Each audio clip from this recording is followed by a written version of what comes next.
without hesitation dive into like 3 versus 5s, and they end up winning every single one. All right, on into the draft now for Dragonshire. Kaldor, what are you anticipating for this draft? I'm looking at Red Canids and I'm thinking about, okay, what can they do to take eStar down? And to be honest, I draw a blank. After what we've just saw with the coordination that eStar had, this is going to be extremely rough. They have said in the interview before that they feel the macro game is something where they need to carry the game, but I don't see how they can do that against eStar right now. So I'm actually extremely worried for the Red Canids, and I don't know what they can do to take eStar down here. I think one of the most important things that happened with that last game is not only that eStar beat Red Canids so convincingly, eStar just showed there is no way, there is no hope for banning out Xingxi. Right. Because he has Genji, just like he has Greymane and Vala, and it was terrifying. This is a whole different ball game, not only for Red Canids in this series, but for everybody else at this tournament. The last time they played this map, they went into the Vala double support, playing the hyper carry Vala. And right now, they already start with the Uther. That gives them everything that they need to make that happen once again. So they can play that with the Vala, they can go into a Greymane here, but the double support is something that they excel at, that they are known for. And I think if the Red Canids don't take that away from them, that this is what we're going to see on their end. Yeah, I believe Dragonshire was Red Canids map pick, so hopefully they have a good plan coming in. You know, eStar actually did beat Dignitas on these exact 2 maps, Infernal Shrines and Dragonshire, yesterday, so looking forward to seeing what Red Canids has planned. I mean, is Diva on the cards eventually in this draft somewhere? For Red Canids, if they feel that eventually, you know, they tried it before, maybe they want to try it again to slow down some of those fights. If it gets kind of hairy, drop down that self-destruct, they know their opponents are going to have to back off unless they've got true invulnerability. I personally don't really see it here. I don't think that against eStar you can make that happen. Okay. They won't make it that easy for you. The thing is, they are attempting to... What Red Canids is currently doing with the Vala and the Oriel pick, they're again trying to take away from what eStar likes to play. That was the idea on the first map, and they're trying to do the same thing. They know this map has been played yesterday, they've watched the drafts, they see the Uther, and they come to the same conclusion that we do. They are trying to play the double support Vala again. But now exactly what we predicted happens. Vala and Oriel get taken away. What do you fall back onto? You go for the Greymane. They have the Leoric for the top lane, so...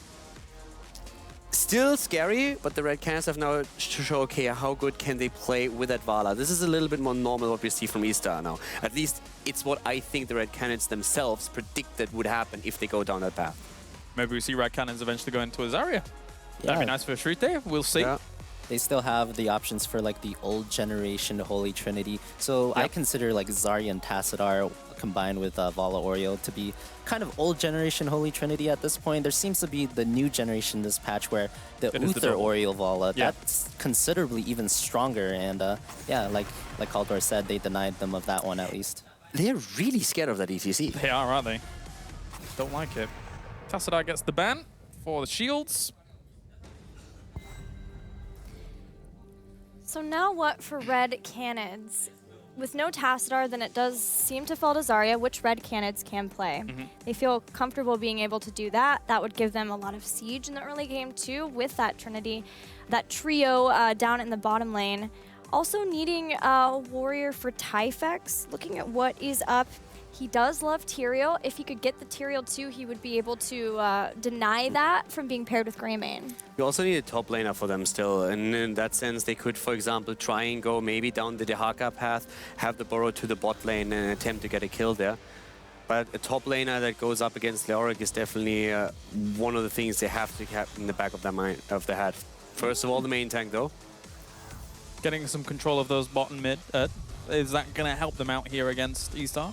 Yeah, we see the Johanna coming in. I think that's a pretty decent pick overall for this map. Blind is good against the Greymane, and it's got good wave clear. They're kind of locking in the Nazeebo. Maybe they're just hoping for the fall, wait till 20 plan here. Okay. All right. All right then. Wow. This just happened. Leoric solo tank. Haven't seen that in a while. No. It's really just in China that they're willing to do it. Even with an occasional March of the Black King, believe it or not. Yeah. Oh, that's nice. Although in this case, put down an Entomb, Valera shows up, you've got a Dragon's Breath on top of that. That is rough. I wonder how they're going to set up their lanes here, because now if Leoric is solo top, they're not going to have a warrior in their 4-man, so they might just send Greymane or someone top. I've also seen China specifically solo top with Valeera, or just solo lane with Valeera in general, which is very rare anywhere else. So could be something like that. Another important point to note is Valeera and Chromie. These are heroes that are considered very good against Oriel. No cleanse, you can't get rid of the stuns from Valeera, and then Chromie goes without speaking. She outranges you, pokes you too much to heal, and if you Aegis someone, you're setting up the Chromie spells for her. The most traditional setup now with the Sonya for the top lane is being played here. I mean, overall, the draft that we have for Red Canids is very standard for this map. You have your top laner, you have your 4-man that you can use as a rotation, you have the Johanna as the solo tank, which gives you the wave clear, so you can actually rotate much quicker between the mid and the bot lane if you're trying to just simply use that wave clear to push your opponent back. With the Nazebo, you already have the story told. We want to head into the late game. We would like to reach the 20. And then on the other side, you have a Valeera that's going to be constantly on the hunt. The Chromie that's going to attempt to get the initial poke in. Leoric as the only... This is, again, a super aggressive draft on the side of eStar. I mean, if they can keep the backline safe and carry it into the late game, they can have a chance. But I think everything that we're going to see from eStar is, once again, aggression and try to make this a really fast game. We've seen some wild drafts in this tournament already over the past 2 days. Is this the most wild so far from eStar? From eStar, I think so, although wild in the sense of crazy and fun was the last one for sure, right? That was just so nuts, that whole entire game. But I'm excited to see what kind of combos they want to make with this. If it's going to be Temporal Loop versus Ariel, what it's going to be, how they just choose to set their fights up. Predictions? After that last game, gotta go with eStar. Yeah, oh, just a little bit. Just a little bit. Yeah, Yeah, just okay. a little bit. Held off. All right. Yeah, the way they're drafting is smart. I mean, I'm going to go with eStar. I like the Valeera pick. I know a lot of people think Valeera is dead right now. Shout out to Sam. But I think she's viable in niche situations, hoping that it gives a good performance. I don't know why we even asked for these predictions for this one, to be honest with you, after what we just witnessed. But there we go. The predictions outside in the world of Heroes of the Storm universe are as follows. That is still pretty impressive. We had a 99% to 1 yesterday. We did. And after the first map that we just saw, we still have 20% voting for the Red Canids. So there's a lot of faith in the guys. I said there's a lot of Brazilian fans out there. Looking strong. Let's see. Thank you very much, guys. As we go over to game number 2 now, it's Dread and Grummy to bring you all the action. Thank you very much, Kalaris. We are back with, again, another offensive composition here from eStar. A little bit weirder, and then a slow one here out of Red Canids, trying to play the late game with that Nazebo, hit that power spike. The question really seems to be, will eStar let them get to that point? I don't think so, Dreadnought, and I don't believe, from the look in your eyes, that you believe in it either. But let's see, you know, this is a chance here for Red Canids. They're going to be in the blue on the left. Jay Schritt on Vala, Viera, Ariel, Typhex on Johanna, Lithosaurus on Nazebo, and Hamtaro on Sonya. I don't think I've ever been ratted out in the middle of a cast before, but I think you are correct. It is going to be a tough game here. eStar feeling good after the last one. SW on Uther, H on Leoric, Jingchen on Greymane, Savage playing Valeera, and Tiger on Chromie. Chromie goes for the Dragon Breath quest that in Hero League I don't see a lot of people complete it, but of course this is going to be a more than formidable Chromie player. It gives a lot of bonus burst on the Dragon's Breath with the level 7 crit as well. It's going to be massive burst. And let's see how that works out. Cool thing about this one, it doubles your vision once you complete the quest. Very, very cool. Of course, it cannot see through bushes, but just in the open lane, it can. Now, Red Canids, they have a number of challenges to deal with here, Dreadnought. One of which is, once Chromie gets level 8, she can get Temporal Loop or Slowing Sands, and there is no cleanse on solo support Ariel. Yeah, either way, it can go either direction. eStar can volunteer to go into that Temporal Loop, as you said, or the Slowing Sands, and the Ariel is just going to struggle. Red Canids here is looking dominant with their 4-man so far. They're going with a very traditional Dragonshire approach, just going, we're going to go okay with top lane. That's our Sonya into Leoric. That's usually an even trade. If we really win the 4-man, we feel like we can take off. The reason I am very fearful of that is in the long run, I'm confident that Leoric can trade pretty well with the wave clear. Valeera getting the ganks out, especially up on bottom. Beautiful follow-up there. Jingchen getting the first blood. Can they get more? That is now a beautiful stun Body block. Okay, nice. Very nice cheap shot there by Savage. Uther with the Hammer of Justice, locking down the unstoppable Johanna, getting that kill there. And eStar Gaming see their chance clear to go for the Dragon Knight. Can Nazeebo stop Greymane? It looks like he's just a centimeter too far off. And there we go with the Dragon Knight. 1 minute, 45 seconds, another record. All right, how into Nazeebo? On a scale of 1 to, like, how much Nazeebo play do you have? Are you Nazeebo main level? Or I used to be a Nazeebo main. All right, I know how to pro. If I auto attack that, do I stop it? No. No? No. Is my Q is slower in animation than my auto attack? They're both pretty slow, but Q can just be thrown from slightly further away. Okay, so there it was makes no up way for to stop. Okay, that's just interesting. I've never actually, I don't play enough Nazeebo to know that, but I was like thinking, if that was an auto, that might have been able to do that. So thank you very much for the clarification. eStar, dominant so far in this game with the first 2 picks, getting the Dragon Knight after that, but it's an early DK. We know that the Dragon Knight, at best, is looking for front walls at this point in time. Oftentimes, it's used more to split push than anything. Yeah. Sometimes even used to clear waves. As long as that Dragon Knight gets either a superior support, it can do damage. If it has a superior answer, you just wait there and you abuse somewhere else on the map. In the meantime now, Valera going for that top lane, getting the cheap shot on Sonya. The slow at the same time by H, and they take him down. Yeah, now we are finding ourselves closing in as well into the Chromie problem we were talking about before. eStar not only has a level lead on Dragonshire, pre-10, which is unheard of. They have it, 3 minutes into a game. And then we find ourselves with a pretty tough laning situation once Chromie is able to pick up her heroics. Red Canids, what can they do to be able to come back in this game? Is there anything that stands out to you specifically? Well, that's the thing, right? Red Canids, they had basically 2 things they could do this game. Try to swing the Vala-Ariel combination to have non-stop advantage and make sure that they're always enough levels ahead so that the difference in levels means that the damage of eStar is not enough to kill the HP of Red Canids. They've lost that chance. Now they are on their fallback plan already after just a few minutes. And it is almost ad nauseum, we say, the power spike of Nazeebo level 16. And no one at Mid-Season Brawl has had a chance to get to level 16 and abuse Nazeebo in the way that we see so often on ranked play. Nazeebo has a 0% loss rate, so does Gul'dan, and these are the heroes that Red Canids believes in over and over, and eStar is just bringing that aggression. Yeah, it's even more exaggerated, you know, some of the problems that may exist with those heroes in the not getting to the late game. It's only exaggerated by the insanely offensive play here of eStar, but now Red Canids trying to turn it on to Tiger. He's just going to go ahead, drop the temporal loop, get the damage out there, and now we find Red Canids Ariel-less. This is the spike of Chromie we were referring to, and eStar has no hesitation. I mean, that was a very cool move by Vieira. He did the aggressive Ariel positioning to get the perfect detainment strike on Chromie. They got the follow-up zombie wall, but for some reason, Chromie's HP wasn't dropping. Guardian of Ancient Kings using that stun of Ariel against herself. Typhex stopping that Dragon Knight. Uther has been dominant, and Red Canids has been letting it slip through the nets. eStar leveraging that power to perfection.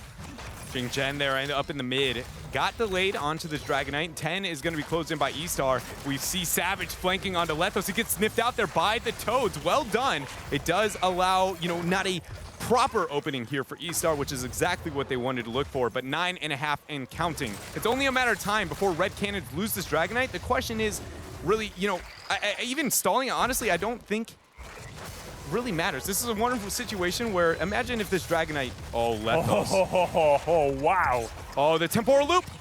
Oh, and the time trap behind Ariel as well. Leoric goes down, and that's the first little good news here for Red Canids to do the laser. How did he step into the time trap to dodge the damage? I'll be honest, you know, I believe maybe it didn't seem like there was any way he would be able to survive that, but the temporal loop pulled him before the time trap. Yeah. So it must have been a missed skill shot of some way, shape, or form. Tiger. Oh, nice. Very nice for Red Canids. Maybe those 18% votes weren't too far off yet. There's life yet in Red Canids. They're starting to fight back a little bit. They're getting those controls of those shrines, getting to level 10 closer and closer. And I want to see, Dreadnought, will Sonya take lead? Will they bring back that aggression to eStar Gaming? A lack of Poison Spear indicates probably not, but that is something we'll find out. There's the red. Fair enough. And now a spin to win, finding her way out of here is going to be the Sonya. But what I was trying to refer to over that shrine specifically, over that mid, is we saw Red Canids really want to make sure they stop that Dragonite. Even though eStar was not at 10, the minute eStar hits 10, it should be a free Dragonite, except for the Chromie pick on bottom. That was a pretty big misplay. If they let it go, and Aegis Forest. If they end up letting it go, it puts them in a position where they can actually defend the Dragonite. But if they hit 10 and they get the Dragonite, there's no defending that because of the 10 spike. It's actually better to give up that early Dragonite where your opponent doesn't have the 10 if they're willing to take it. Well, they found another way. You might be right, but they were able to stop that from happening entirely. So for now, that works out for Red Canids, and they've been doing well. Nazebo completed his spider quest. But, wow, wait, is that bye-bye? Chromie took bye-bye. I found another jersey here for good old Trixler to look into here. The bye-bye. You wave in their face as you go back to your base. You know, I heard it's the best talent in the game. Blessed Shield onto Savage. He drops the Cloak of Shadows, but strafe. Too much damage here. Red Canids fighting back. Yep, and that is the first Valera death of the tournament. As Valera has never been picked yet. We see a lot of new picks here. Great hero diversity at the mid-season brawl. Valera has been doing quite a fine job, but this time she got taken out. Now Red Canids stopping that Dragonite. It's just been that early Dragonite at 1 minute 46 that has been the lone attacker thus far. It has, and now Red Canids, even though they had a really dominant, you know, what considered wave clear, but poor skirmishing, getting caught left and right. Even though this is a situation where they're not picking up the Dragonite necessarily, but more importantly, the game is even. Yeah. That's all they want. Very impressive. They're worried about the Nazebo 16 that has not existed, and they've got a Dragonite. So this is a fine window to be able to stall out, you know, towards that late game. We might find ourselves a moment where we get to see, can Nazebo compete at the international level if he makes it to his actual spot? Yep, that is the question. Well, let's see. Vieira, in the meantime, getting just absolutely hammered by Savage. He started, he never stopped. They do get back Leoric, but Leoric is going to be coming back. Sonya goes down. Typhax running for his life. Tiger hitting that beautiful Q down. The Iron Skin used Lethos. Takes the damage, it's going to be missed. Go for the throw, doesn't get the prop! Nazebo showing off why he is known for being one of the most healthy assassins in the game. Flexing out the HP. Go for the throat even being used. Man, eStar cannot feel too good about that. Yes, they did end up getting a kill and won the skirmish, but again, it wasn't huge victory for them, and Red Canids buying more time. Another Dragonite phase down. Yeah. I mean, sure, the Dragonite didn't do much. They get a wall, but that's fine, right? We're getting closer and closer to 16. Now, the cool thing is, Nazebo picks up Ice Block. That's one less target to Temporal Loop, where Ariel needs to use Aegis. Vieira has been doing a great job. He's never used Aegis for anything else except Temporal Loop, and his whole team needs to be on board with that. If ever someone gets blown up to Hammer of Justice, Entomb, Cursed Bullet, oh no, there's no Cursed Bullet, Greymane, that is not okay to use Aegis on because Chromie will get her burst. Now, I talked about how difficult that quest is to complete. Chromie is only at 12 out of 25. So pretty far away still from that 150 bonus damage. All right, so now looking at Dragonshire, the early wave clear that I complimented of Red Canids, it doesn't stop really into the early, it carries to late. eStar on the other side struggles into wave clear. Wait a minute here, this is a huge flank. eStar is gonna try and make it happen, opening up on Jay Shrite. Nice escape by Jay Shrite. Savage there, tried to teleport on him, get that bonus damage from the assassinate. Valo managed to get clear. Now, Sonya getting pressured mid lane by Leoric. In the meantime, there is a Bruiser Camp at the top doing massive damage. But does Sonya have the time to go there? No! She rotates down. This is a big investment. Top fort is forfeit and lost. They need... Red Canids needs a good fight here. They found Savage, but then it was a beautiful Entomb coming out from H, isolating him, so Sonya was not able to get the damage that they wanted. Tiger once again flinging out the spells, trying to deter any forward movement here from Red Canids. But an investment was made, it didn't pay off. That means so much for eStar. What I was talking about in the wave clear, we know Dragonshire late game, if you don't have it, you have no control of the map unless you have globals. They don't have any globals, they don't have any wave clear. And so it is going to be, or at least poor wave clear compared to their opponents. Oh yeah, so Chromie, Uther, Valera, not very good. Any structures they can open up now with their offense, with what the team fighting, that is going to be so huge to opening up a lethal moment here for eStar because Red Canids could snowball the vision if they kept it even to the later parts of the game. But there is the Temporal Loop. He's got Ice Block. He can take care of himself, Nazeebo. So Aegis is still available for the first time. Aegis is available during a team fight, potentially. But Greymane, disengage, runs over here and gets the Dragon Knight. Ends up getting a Sonya just merely a fraction of a second too late there.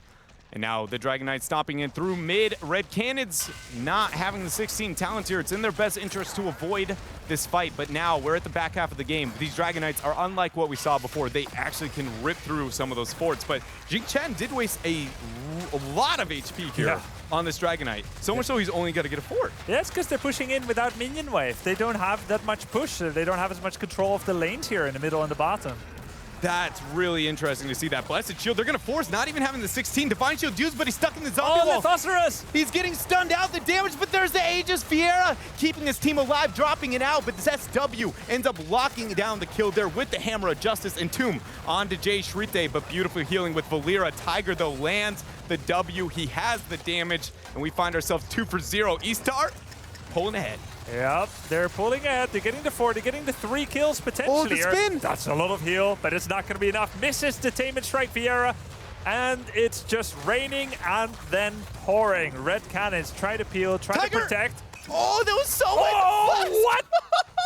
So close! My goodness! Sublime. Calculated, boys.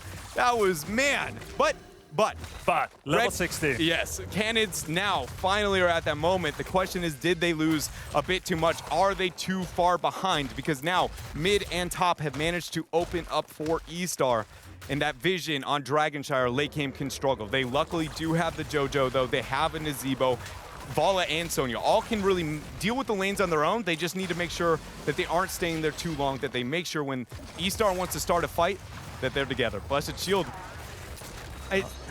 Nazeebo keeps getting more survivable, more HP. We've got Gloom. Well, anyway, here's the fight. Big Dragon's Breath by Chromie. She completes her quest. That's a lot of bonus damage there on that.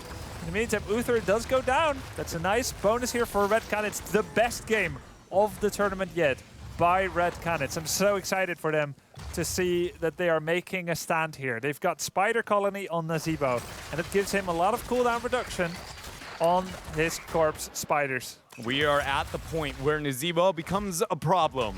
eStar may have experienced it there on bottom, and it's only going to be amplified at the 20 spikes. So, you know, eStar is going to be very wanting to make sure that this game doesn't get there. The next Dragon Knight, because they haven't opened up too much of the map, because I would argue a lot of it was down to that middle Dragon Knight that they really essentially removed all the HP too early. The Entomb catching it out. Hamtaro with a lot of healing. He's very far away from his teammates. Ferocious healing. Nurse is still not enough. Can the counter engage be relevant? Nice teleport by Savage there, using that Cloak of Shadows and the maximum range. Blessed Shield. They get it, the spiders. He gets the shadow. Okay, so he stealthed out. The reveal. The multi-shot. Oh, what? No. Valera's the best hero in the game. Confirmed. Either that or Savage is the best player. Yeah, that was sick. He gets it. Bye-bye. Respect it. Bye-bye. Hey, that's actually a really nice control tool on Dragonshire. Bye-bye. Yeah, very much. Yeah, because you can go in and just drop the bye-bye. As long as you don't die, he's going to get the shot. Savage, though, eating the spider colony. Best Valera in the game. Gets out. Oh, yeah, there was a Divine Shield. No, feels bad. Or Nazeebo is the best hero in the game because he managed to be able to kill Valera, which we know is the best hero in the game. Almost. Possibly. Oh, okay. Maybe. We'll see. We'll see how this game goes. Can I just highlight the level 18 talent here for Chromie, which is like anyone else's level 20. Loophole, temporal loop, hits all enemies near the initial target. We never see this. We either see the triple time trap or we see the past and future me, but this is a Chromie build as I've never seen before. If you temporal loop someone, it brings along their allies and they teleport as well. So you cannot Crystal Aegis everyone, but I guess if you Crystal Aegis the original target, you're still fine. So this is it's a funny talent. It is. It is a really funny talent, and the interactions can be rather fascinating here. We'll see what eStar is able to do. Tiger, you know, I've been impressed with Chromie so far. I was, you know, very different build than I'm used to seeing traditionally, but the entire time he has had proper positioning, been really hitting a lot of skill shots, specifically the W, the Dragon's Breath. I have been so impressed with that. It's starting at level 1, finishing the quest very, very quickly. And now 20's been achieved. A Dragon Knight up here, 16 minutes in. I will note, eStar needs to be safer with this. They have an advantage, but they need to be getting this keep minimum now. Oh, just deleted Vala. The reaction time wasn't there for Red Canids. The temporal loop ended up hitting 2 people, Nazeebo and Sonya. Sonya survives. Nazeebo drops the ice block to make sure he is not affected. So Aegis is here, temporal loop down for another 56 seconds. 41% onto that Dragonite Savage, getting nothing. Look at Nazeebo. This is just Nazeebo ripping apart the Dragonite. One of the best anti-siegers as long as he ends up hitting 16. That was a big misplay by both Vala and Nazeebo. I don't think Johanna can react on time, but Krista Aegis had to be there. We basically saw Vala going from 100% to 0 while behind her own team, and this is a bit of a problem. Bye-bye. But that's going to get a little bit better. Once Vala gathers up Hatred stacks, she gets more Hatred. If she reacts in time, she can use Gloom for that spell power reduction.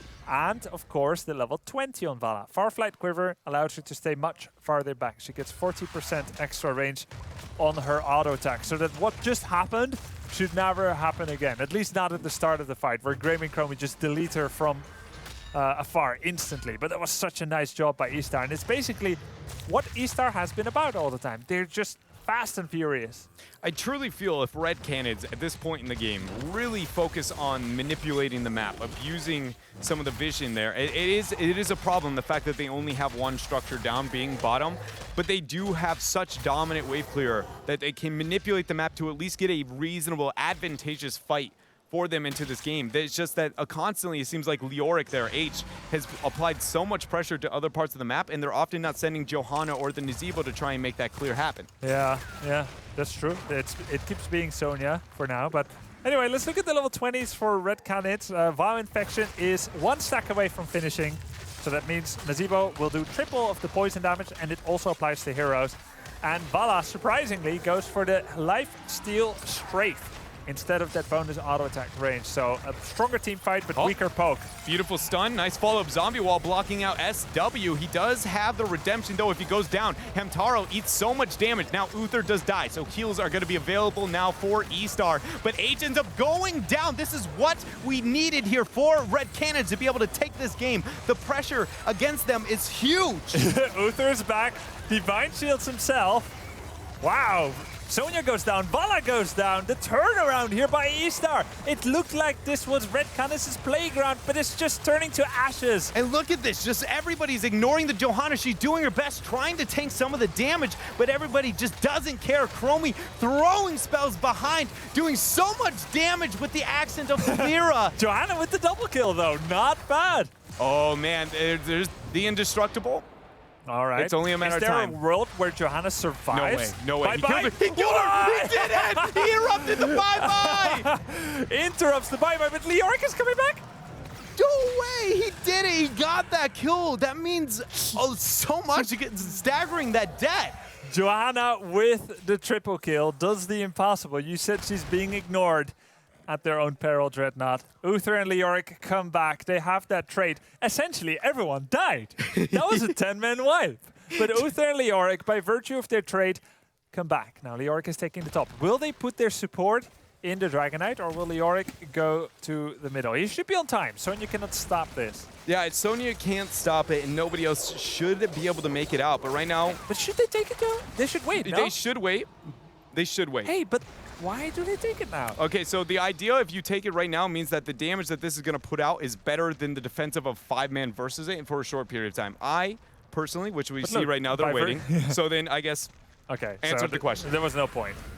Maybe to start clearing the way. To be fair, we did have a little bit of vision of some of the heroes on the map, so I would have liked to see that transition towards bottom, because one thing to think about, we have known Dragonshire to be the most important lane through bottom forever. Yeah, best position to assault the core. The only fort to not stand for on the side of Red Canids that eStar hasn't focused is the bottom. With this Dragonite, he didn't cycle at bottom at all, but he's trying to abuse that by drawing aggro through top, threaten that keep, and now they cycle through bottom. This is a unique approach here to Dragonshire, but both Chinese teams have shown that they love that top lane. It makes eStar so dangerous, and China in general as well. They react in ways that we, poor analysts and casters, cannot predict. And that means that maybe their opponents cannot predict it either. They've managed to finagle a keep out of this, though I do suspect Leoric might fall. Oh, Hardened Shield. They just they surprised me with all their talent picks. In the meantime, going for the bottom keep. Johanna was able to get 3 kills before. Can she do it again? I believe Indestructible is still available. Sonya spinning to win. They draw the Divine Shield out, but SW goes down. I believe Redemption is not there. Bye-bye. Oh, beautiful wall there to be able to make sure nobody can aggress now, but they get another pick. Valera is down 62 seconds where Red Canids need to find a way to open this map up, and it's going to start with the Giant Camp, it looks like. You go for the bottom keep and the core, no? With only 2 members. 45 seconds. It's not possible. You got Nazebo. It's Chromie. She's one of the best defenders in the entire game. Just go. I mean, I want to believe in you, but it means that Nazebo needs to make sure he provides enough supporting to where he doesn't get flat out outpoked. Vieira has been suffering with the energy. All right, let's see if they can do it, because we're not sure. You can tell they're starting to go in here, but like you said, Chromie is doing massive damage. So are Gilnean Cocktails. She's from Greymane, but they've got a siege camp. They've got level 22 Nazebo. He does massive damage.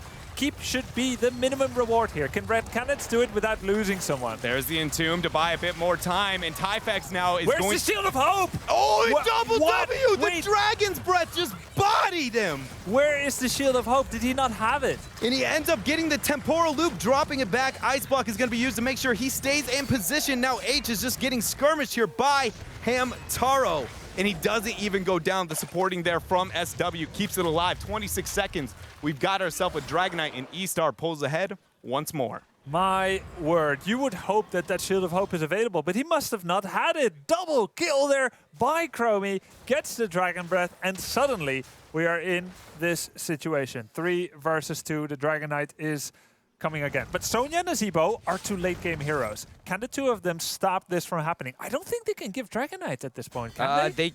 Maybe they can. How many Dragonites have gone out, and how many times has Nazebo been able to stop it? The answer, that's I true. personally think no. We're at the point of the game where it shouldn't be possible, but I've also been wrong about every Dragonite's power so far, except for the last one. So, you know, eStar here definitely has a next level step here with the Dragonite. The minions. Oh man, so annoying there, but let's find out. I gotta be honest with you, Dreadnought. I think Sonya and Nazebo, they have their survivability talents again. I think you can go up against that, but you know, let's see whether this works out. I personally feel like the Dragonite draws so much aggro and does so much damage at this point in time. If they manage to, in any way, make it to core, it is possible. The problem is making it to core. Okay, so you zoned them out aggressively. You think Red Canids is doing the right thing here?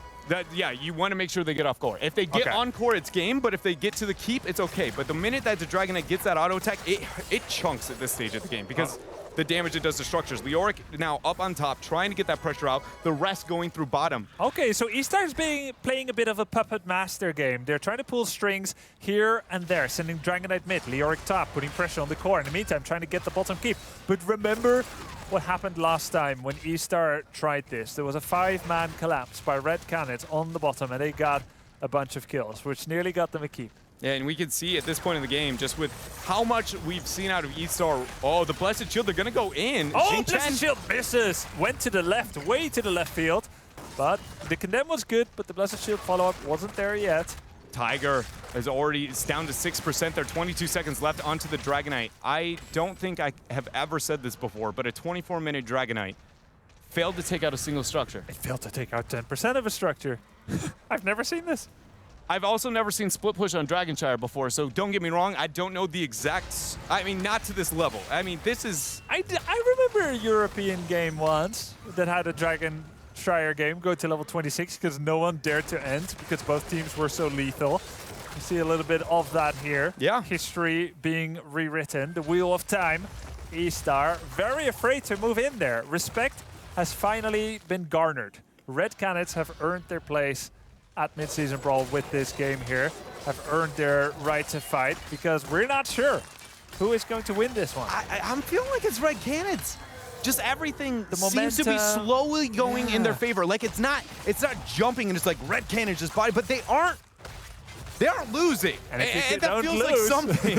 And if eventually you win. yeah. It's yeah. I mean, it's like getting better at the video game. You know, the first step is just you got to suck less, and that's it.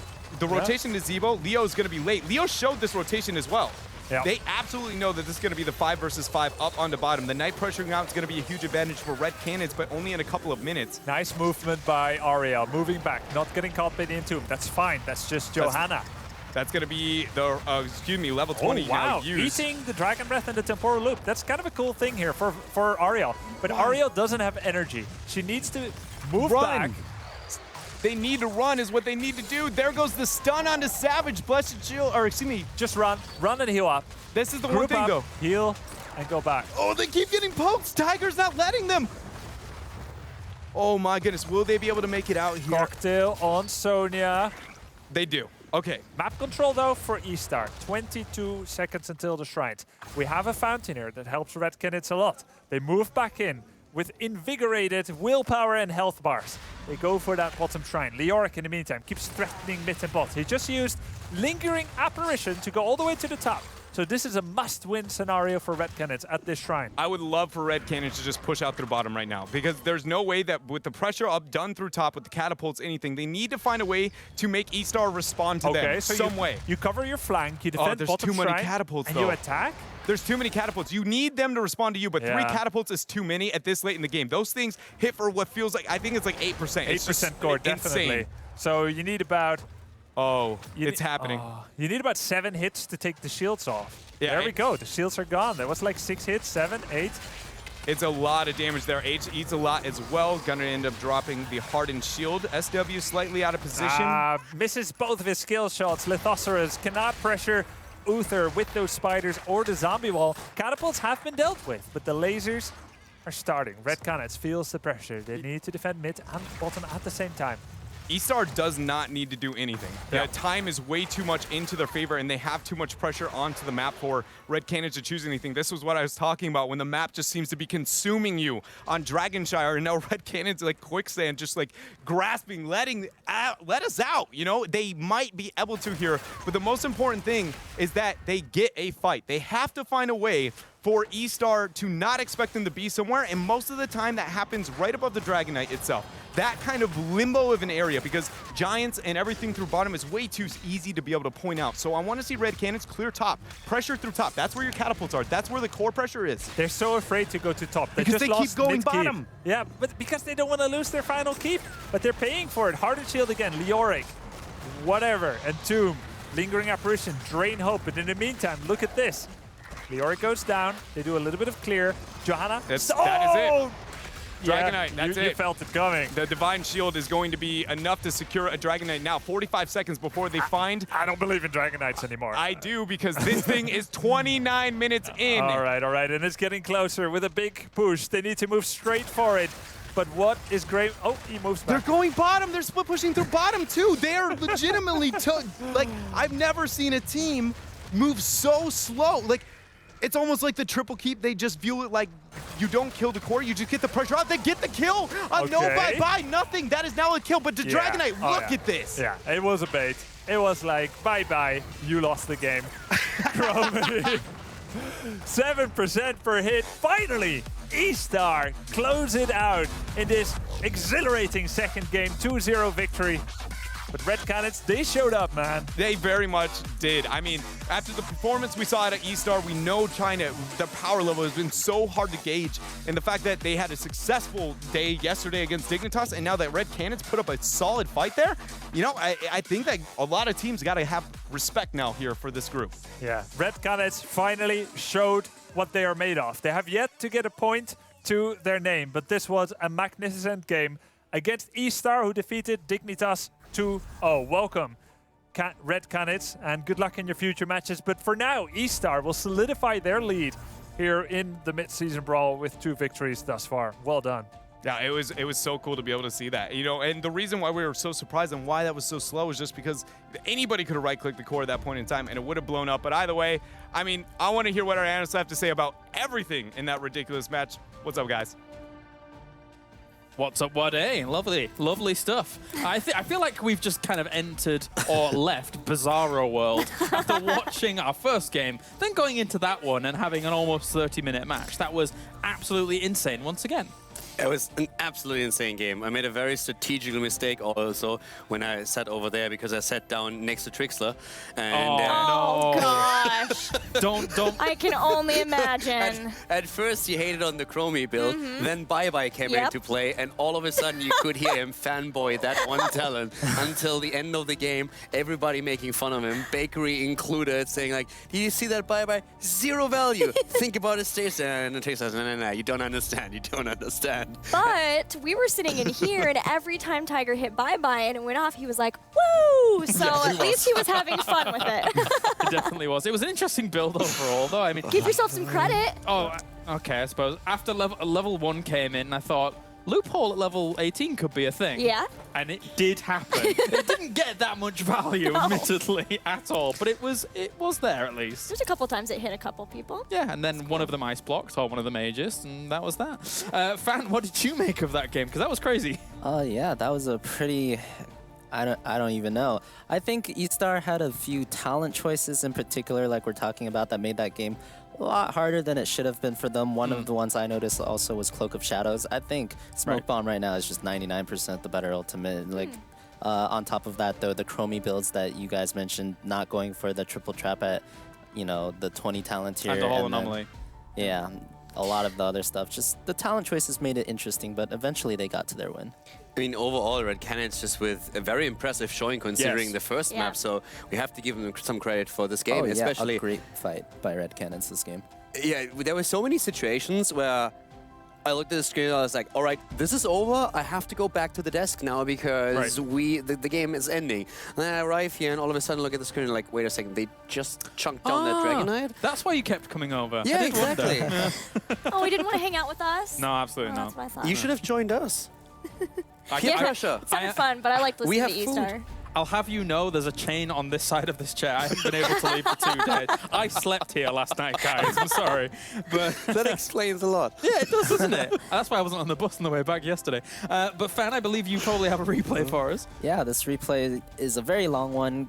Very good story of this game here. So we started off, we have an amazing, stun on the Uther onto the wall there. So the Uther at this point is looking to die, So Uther dies. This is a good fight for eStar because that's who they want the damage to be in. But then the Vala Oreo shows his strength. This is going to be a long replay, by the way. Okay. So right here you see eStar, they turn. And notice every member of eStar, they're all over the place. And every one of them is dancing, trying to make the best of the situation. Meanwhile, on Canid's side, they're death ball here. They're trying to fight their way out of this round. You see one by one people are dying. At first, eStar gets a very big lead here. But at the end of the fight, which will come eventually, so there we see Jingxi killing the Vala but dying himself in return. We see X taking out the Oreo but dying in return as well. Just a very bloody fight. At the end of the fight, we eventually have just... yeah. Eventually we get Tiger taken down by Johanna too. This game is kind of like this fight, just wild back and forth and infinite duration. We had a funny moment, Gilly and I, when we were sat here and Johanna was running away with 50% of her health thanks to Indestructible. It's like, why am I running away from a Chromie that's right up in my grill? I'll just turn around and smack it one. Yeah, right at the end of the replay there. All right, so we are indeed joined by Jingxi after being victorious in this game, as well as our translator. Hello, guys. So Jingxi, got to ask you first about the game number 1 on the Genji. We know that his Valor and Greymane are very good, and he got to exhibit his Genji in that game. What does he think about Genji as a hero, and why does he excel at it so much? 那我们说一下，第一场你是使用的是源氏这个英雄吧？那我们知道你擅长用维拉还有狼人这些英雄，那可不可以说一下你喜欢源氏这个英雄吗？还有为什么呢？喜欢，最近练的比较多，我自己个人打排位的时候玩的比较多，然后训练赛的时候一般都是 Tiger 在用，但是今天因为要选阿巴瑟，所以就我来用了。I like Genji as a hero a lot, and I usually pick Genji when I play like solo ranked in Hero League. Usually it's Tiger who's using it, but since we were going to pick Avatar, so it's up to me to use Genji this time. Ah, okay. Pretty cool. Question I had was about the draft of the second game. It was a really interesting draft with solo tank Leoric. They did not have a tank in their 4-man on the bottom side because of it. They also picked the Valeria. Could you ask them about what their thoughts were on that draft? 那想问一下，你们第二场的 BP 阵嘛，你们只有选了一个Leoric 克这个前排。那我们看到有一场团战的时候，下路的时候没有这个前排在嘛？那你是觉得你们的阵是什么想法呢？你们是为什么只有选这一个Leoric？因为觉得他上路战线不会出太大的问题，对线也比较强，然后就选了他。然后下路的话，所以其他他下路是维拉奥利尔的话，我们有一个克鲁米，这个英雄就只要他技能命中率高一点，就能阻止他们的推进。I think we picked Leoric because we value him as a hero in terms of laning, and he's very good at doing that. And for the bottom fight, because we knew that they had a Vala and Ariel, we were not too worried though, because we think as long as Leoric, as a hero, his base health pool is pretty high. It's high enough, and we could be able to use him. Okay. So this, after watching these first two series of eStar from yesterday and today, I think they're turning a lot of heads once again. A lot of people are taking notice of eStar. How do they see the rest of the group going now? 那经过这2天的表现，那就世界大家都觉得你们是一个很强的队伍。那你觉得你们过后的表现如何呢？第二场不太满意，因为没想到打了那么久。因为我想的是前期都因为我们打出了优势，然后后面因为这个阵容可能我们也玩得不多吧，但是我还是希望能更快的结束这场比赛。